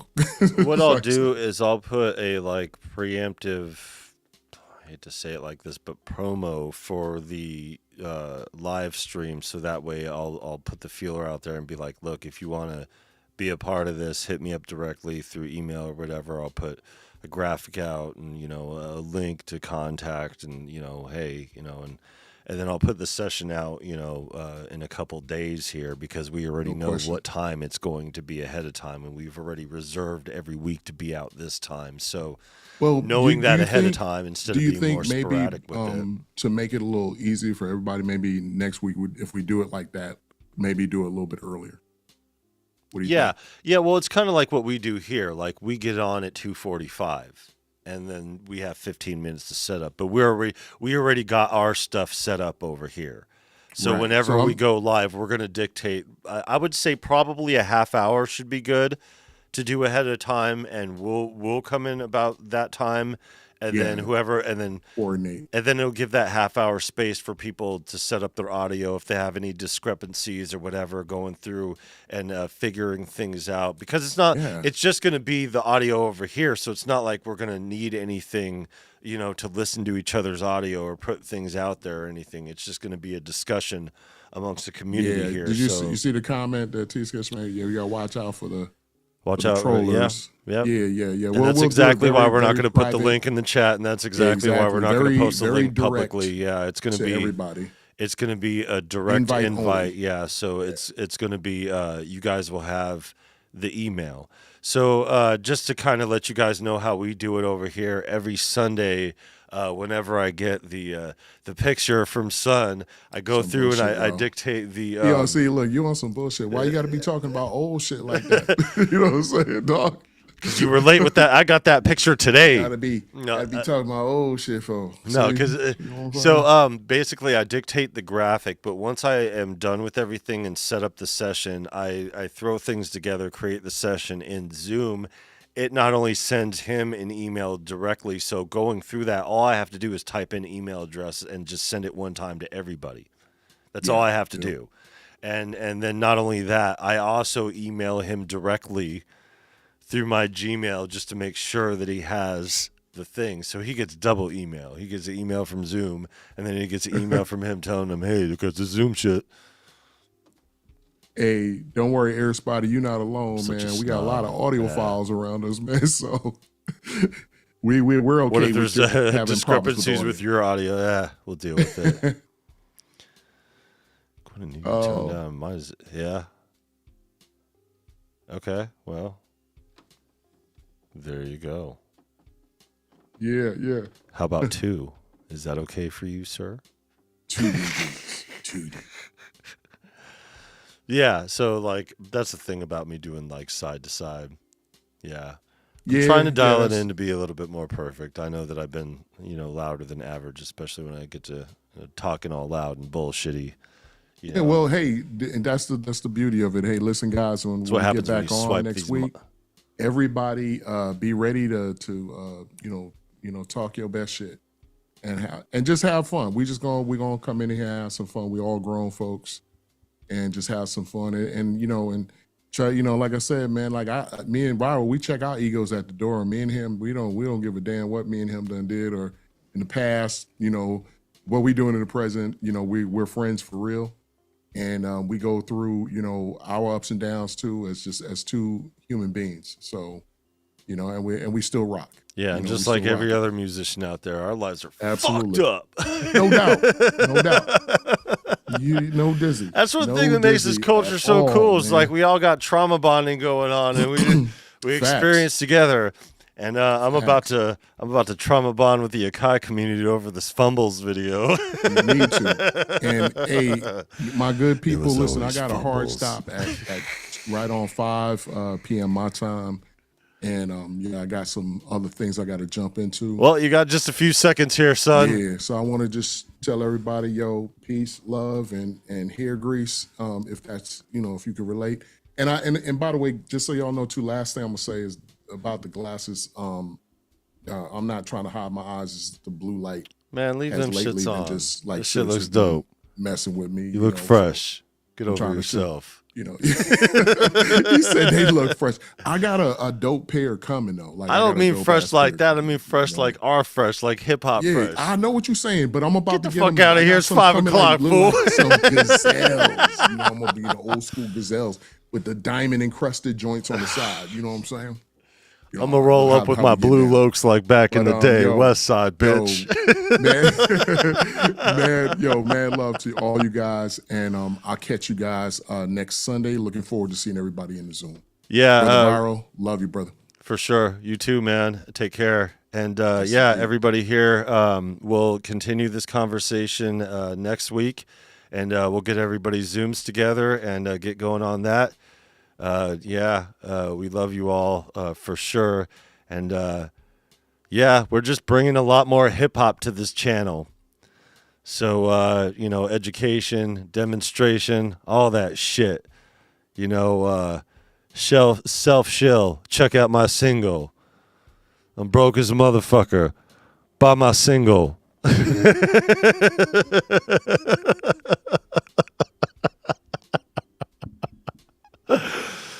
Take care, everybody. Love you all. Make sure you guys leave a like on your way out. Subscribe if you're not subscribed. Do whatever you can to support the channel, and we will be on later on. I don't know. We're cooking. We're doing something here later on. So I'm going to run through this content, get this Fumbles video out for tomorrow. Hopefully we'll be able to get it through. And, other than that, keep a lookout in the space. And, we'll probably go like at 10 or something like that, our time, Pacific Standard, and do a cook or something. So shout out to y'all. Thanks for coming through. Love y'all. Peace. Take care, everybody.